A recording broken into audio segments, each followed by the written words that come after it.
حسین گودرزی، تنظیم مسعود جلیلیان، ضبط صابر احمدی.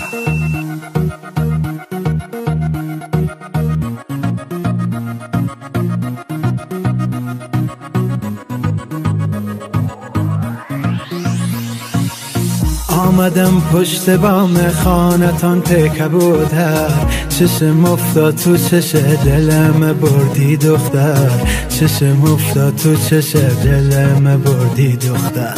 رو سری تبوک و سرگیست برن دختر، بسنده دستم شرگیست برن دختر، بسنده دستم شرگیست برن دختر.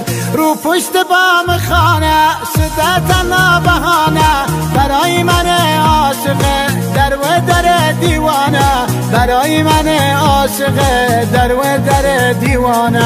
هر رو میرم و بالای لای کفترم میشینم، تا اون نیاد تو حیات من بی خیال نمیشم، تا اون نیاد تو حیات من بی خیال نمیشم.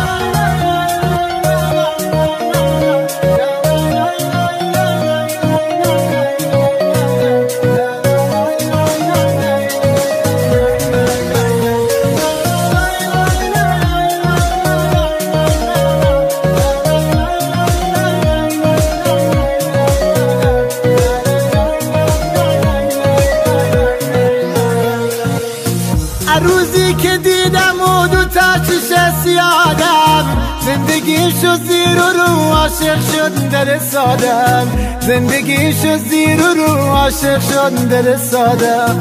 شدی کل زندگیم سخت ازت جداشم، انتخاب مصونی باید که با تو باشم، انتخاب مصونی باید که با تو باشم. رو پشت بام خانه شده تنها بهانه، برای من عاشقه در و در دیوانه، برای من عاشقه در و در دیوانه.